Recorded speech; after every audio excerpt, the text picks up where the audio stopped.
अस्सलामुअलैकुम दोस्तों और साथियों, उम्मीद है आप लोग खैरियत से होंगे। आज की इस वीडियो में हम बात करेंगे कि जो सांप होते हैं, ये स्नेक होते हैं, जब ये बाइट करते हैं, स्नेक बाइट होती है, तो कितने किस्म के ये होते हैं सांप। और दूसरा ये है कि फ़र्स्ट एड क्या होती है, क्या करना है और क्या नहीं करना। ये बहुत इंपॉर्टेंट है क्योंकि बहुत कम लोग जो हैं वो स्नेक बाइट के बारे में थोड़ी सी बुनियादी मालूमात को जानते हैं। सबसे जो अहम चीज़ आपको जानना चाहिए कि पूरी दुनिया में जो सांप काटता है तो उसमें से सिर्फ 100 में से 15 ऐसे सांप होते हैं या 15 ऐसी बाइट्स होती हैं कि जिसमें जहर जिस्म के अंदर दाखिल होता है। बाकी सब जो हैं उनके अंदर कोई ऐसी चीज़ नहीं होती कि जिससे घबराया जाए और कोई जान को नुकसान होने का डर नहीं होता। लेकिन क्योंकि जब सांप काटता है और 100 में से 15 वो लोग होते हैं या वो बाइट्स होती हैं जो ख़तरनाक होती हैं, जो जानलेवा भी साबित हो सकती हैं, तो इसलिए इन मालूमात को जानना ज़रूरी है। बहुत ज़रूरी है आपके लिए कि अगर कोई जब भी कोई स्नेक बाइट होती है तो सबसे पहला, यानी आपको या आपके किसी प्यारे को घर में या कहीं पे भी, तो सबसे पहला और मोस्ट इम्पॉर्टेंट जो काम है वो ये है कि जैसे पाकिस्तान में रेस्क्यू सर्विसेज हैं 1112, उनको बुलाना, उनको इन्फॉर्म करना, उनको ये कहना कि ये चीज़ हो गई है। उसके बाद देखें, एक होता है जहरीले सांप कि जो काटेंगे तो वो जहर को जिस्म के अंदर दाखिल करेंगे, इनको कहते हैं वेनमस स्नेक बाइट्स। और एक होते हैं वो जो जहरीले नहीं होते। बहुत सारी ऐसी टाइप्स हैं, मैं सब टाइप्स के नाम नहीं बताता, लेकिन वो सांप जिनका जहर आपके जिस्म में नहीं जाता। देखिए, सांप आपको हाथ पे काटता है, कलाई पे काटता है, टांगों पे काटता है, पाँव पे काटता है। तो जो सांप, वो सांप जो जहरीला नहीं है, जब वो काटता है तो उस जगह पे सिर्फ दर्द होता है थोड़ा सा, वहाँ पे छोटा सा एक ज़ख़म बनेगा, इंजरी स्पॉट, और वहाँ पे स्क्रैच के मार्क बनेंगे, इस टाइप की चीज़ होगी। यानी उसमें कोई टेंशन नहीं होती, लेकिन क्योंकि शुरू में इंसान को नहीं पता होता कि ये जो सांप है ये ख़तरनाक है या नहीं है, तो लोग घबराए हुए होते हैं। तो इसलिए बहुत ज़रूरी है कि रेस्क्यू सर्विसेज को कॉल की जाए ताकि बाद में फ़ैसला हो कि ये सांप जहरीला था या नहीं था। एक तो ये चीज़ होती है। लेकिन जो वेनमस स्नेक बाइट होती हैं, वो सांप का काटा गया या काटना जो जहरीला होता है, तो उसमें कुछ और अलामात होती हैं। वो क्या अलामात होती हैं कि जो दर्द होता है वो बहुत शदीद होता है। जिस जगह पे ये काटा होता है तो उस जगह पे दर्द बहुत शदीद होगा और ये दर्द फिर बढ़ता जाएगा। इसी तरह से टेंडरनेस एक चीज़ होती है। टेंडरनेस क्या होती है कि एक तो दर्द होता है, एक दबाने से दर्द होता है। तो दबाने से जो दर्द होता है वो भी बहुत शदीद होता है, और वो भी फिर जहाँ पे सांप ने काटा होता है तो उसके साथ साथ वो फैलना शुरू हो जाता है। फिर स्वेलिंग। स्वेलिंग क्या है? सोज। जहाँ पे सांप ने काटा हो वहाँ पे सोज भी होती है, फिर वो सोज बढ़ती जाती है और उसका एरिया भी। तो हम इसी लोगों को कहते हैं कि याद रखें कि जब किस सांप ने काटा था तो शुरू में कहाँ पे सोज थी, ताकि आप बाद में बता सकें कि यहाँ से सोज जो है वो बड़ी है। फिर इसके बाद है ब्रूजिंग। ब्रूजिंग क्या होता है कि वो नीला पड़ना, रंग जो होता है नीला हो जाता है, तो वो भी फैलता है। यानी जो ख़तरनाक जो सांप होता है उसका जो जहर होता है, तो वो क्योंकि मुतासिर करता है इंसान को, तो ब्रूजिंग जो है वो जाएगी, ऊपर जाएगी। उसके बाद है कि जो नोज़िया एंड वॉमिटिंग के मतली होती है, दिल ख़राब होता है और उल्टियाँ भी आती हैं, तो ये भी एक ख़तरनाक सांप के काटने की अलामात में से एक है। इसी तरह से सांस ख़राब होता है, जिसको हम लेबर्ड ब्रीदिंग कहते हैं, कि कोई शख्स जिसको ख़तरनाक सांप काटेगा तो उसको सांस लेने में दिक्कत होती है, तकलीफ़ होती है। इसी तरह से जो मुंह का टेस्ट होता है वो तब्दील हो जाता है। टेस्ट जो है वो इंसान को ऐसे लगेगा जैसे कोई खट्टी चीज़ या कड़वी चीज़ खा ली है। इसी तरह से पट्ठों की कमज़ोरी शुरू हो जाती है, बहुत ज़्यादा एक्सट्रीम वीकनेस हो जाती है। और इसके साथ साथ जो आंखें हैं, यानी कुछ जो सांप होते हैं उनका जहर आपके खून की नालियों को, दिल को, इसको मुतासर करता है, और कुछ का जो जहर है वो आसाब यानी नर्व्स को और ब्रेन को करता है। तो वो जो आसाब या ब्रेन को करते हैं, तो जो हमारी आंखों की पलकें हैं वो गिरना शुरू हो जाती हैं, आईलिड्स जो हैं वो ड्रूपिंग स्टार्ट हो जाती है। और इसी तरह से हाथों और जो पाँव हैं वहाँ पे सनसनाहट आ जाती है। वहाँ पे आपको ऐसे लगता है, टिंगलिंग कहते हैं उसको हम, जैसे कोई चीज़ वहाँ पे सुइयाँ चुभ रही हैं, ये वाली एहसास होता है। और फिर एक और चीज़ होती है कि लोगों को जब वो उस वक्त कुछ, अक्सर आपको पता है कि इस तरह के मौक़ों पे पानी देने की कोशिश की जाती है, तो लोग महसूस करते हैं कि उनको स्वालोइंग में आहिस्ता आहिस्ता, यानी निगलने में आहिस्ता आहिस्ता तकलीफ़ शुरू हो रही है। तो ये जो अलामात होती हैं, ये ख़तरनाक जो सांप काटते हैं, वेनमस स्नेक जो काटते हैं, ये उनकी अलामात होती हैं। ठीक है, 100 में से 15 को होती है, लेकिन होती हैं, और बहुत अहम है कि फ़ौरी तौर पे आपने रेस्क्यू को कॉल की हो ताकि आपसे कोई गलती ना हो जाए। अब इसके बाद हम बात करते हैं कि अगर आपको कोई सांप काटता है तो आपने क्या करना है और क्या नहीं करना।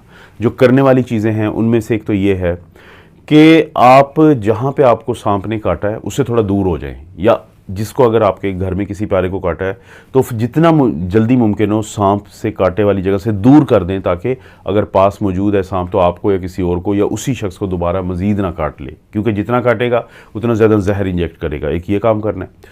दूसरा ये है रिलैक्स रहें, यानी जिसको भी काटा है तो उसको कोशिश करें कि वो कोई भाग दौड़ ना करें, वो आराम से रिलैक्स होकर लेटे, क्योंकि जितना ज़्यादा वो टेंशन में जाएगा उतनी ज़्यादा हालात जो है वो ख़राबी की तरफ जाते हैं। इसके अलावा ये करना है कि कोई भी जो ज्वेलरी है, घड़ी पहनी हुई है या बाज़ का हमने कोई टाइट कपड़े कोई उस जगह पे पहने होते हैं जहाँ पे कोई सांप ने काटा है, तो उसको वहाँ से हटा दें, क्योंकि जहरीला या ख़तरनाक सांप जब काटता है, जैसे मैं बता चुका हूँ, तो सोज होना शुरू हो जाती है और वो बढ़ती है। और एक दफ़ा अगर सोज बढ़ गई और आपने कोई अंगूठी पहनी हुई है, कोई घड़ी पहनी हुई है, फिर वो खून की सर्कुलेशन को दबाना शुरू कर देती है।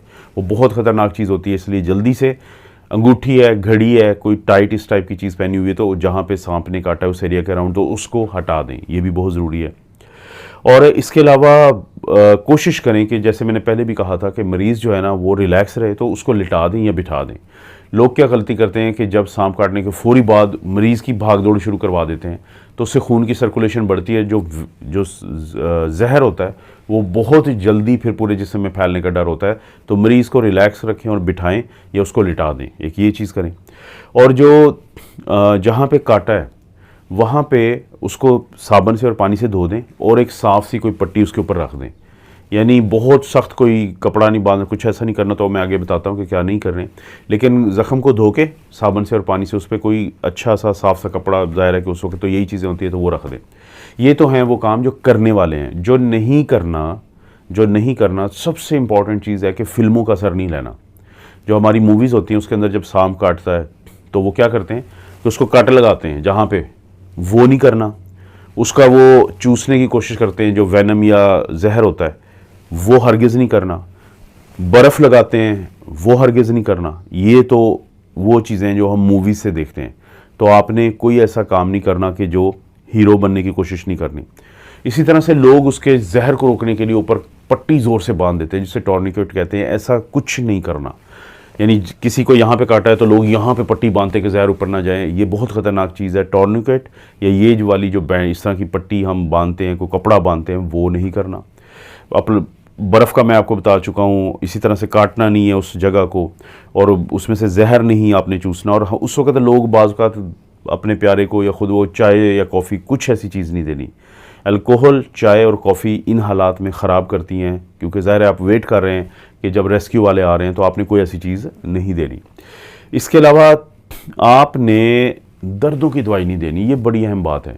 क्योंकि जैसे मैंने कहा था कि दो किस्म के मेन जो जहर फैलते हैं, कि एक दिमाग को मुतासर करते हैं असाब को, और एक खून की नालियों को और दिल को। अब अगर आप किसी को दर्द की दवाई देते हैं, जिसको हम non steroidal anti inflammatory drugs या एनसेड्स कहते हैं, जैसे आइबुप्रोफेन है, डाइक्लोफेनेक सोडियम है, नेप्रोक्सिन सोडियम है, और बहुत सारी इस तरह की ये जो दवाइयाँ होती हैं घरों में हमारे पड़ी होती हैं, तो ये ब्लीडिंग करवा देती हैं। क्योंकि ऑलरेडी मसला बना हुआ है, आप ये दवाई लेंगे दर्द को कम करने के लिए, उससे ब्लड आ जाएगा, उससे ब्लीडिंग हो जाएगी, तो ऐसी कोई दर्द की दवाई आपने नहीं लेनी।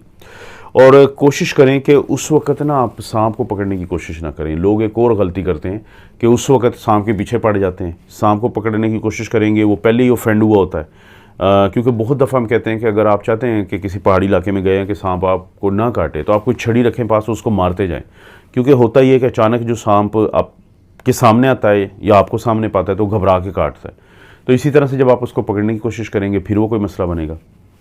सांप को ना पकड़ें, मुमकिन है तो उसकी तस्वीर ले लें, क्योंकि जब आप डॉक्टर के पास पहुंचेंगे, डॉक्टर उसकी तस्वीर देख के फौरी उसको ये पता चल जाएगा कि ये जहरीला है, वेनमस है या नॉन वेनमस है। लेकिन अगर नहीं ले सकते तस्वीर, तो उसका याद रखें कि रंग कैसा था, किस किस्म की उसकी शक्ल थी, फ़ीचर क्या थे, तो वो डॉक्टर को बताएंगे, तो उससे बहुत ज़्यादा यानी कि फ़ायदा होता है।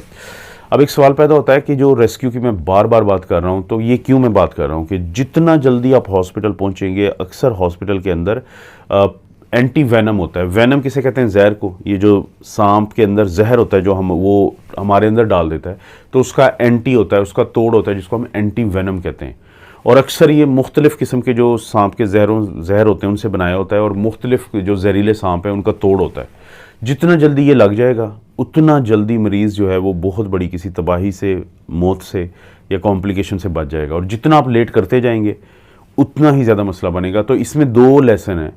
जितना जल्दी हो अपने मरीज़ को कोशिश करें कि करीब तरीन बड़े हॉस्पिटल लेके जाएं, और या रेस्क्यू वालों से रिक्वेस्ट करें कि वो लेके जाएंगे। और दूसरा, हमें कोशिश करनी चाहिए कि हमारे इलाके में जितने भी बड़े हॉस्पिटल हैं वहाँ पे हमारे इलाके का कोई भी मुअज़्ज़िज़ शख्स है वो जाके बात करे कि आपके पास सांप के कांटे का जो तरियाक है, जो एंटीडोट है, जो एंटी वेनम है, वो पड़ा है कि नहीं। देखिए, अगर साल में 4 लोगों को भी काट लेता है और उनको ज़रूरत पड़ती है तो वो पड़ा होना चाहिए, ताकि उस वक्त वो ज़िंदगियाँ बचाने वाली चीज़ है ये। तो ये बुनियादी से कुछ हक़ाइक़ थे, ख़ास तौर पे स्नेक बाइट की फ़र्स्ट एड क्या करना और क्या नहीं करना के बारे में। तो मैंने सोचा मैं आप लोगों को इस बारे में ज़रूर बता दूं। आपको पता है इस चैनल पे इस तरह की वीडियोस मिलती रहती हैं। चैनल को करें सब्सक्राइब, वीडियो को करें लाजमी लाइक, और अगर हो कोई भी वीडियो अच्छी लगती है तो दोस्तों रिश्तेदारों से शेयर ज़रूर करें। नीचे ऑप्शन दी हुई है। आप अपना और अपनी फैमिली का ख्याल रखें। अल्लाह ताला आपको और आपकी फैमिली को हर किस्म की बुराई, बीमारी और आजमाइश में महफूज रखें।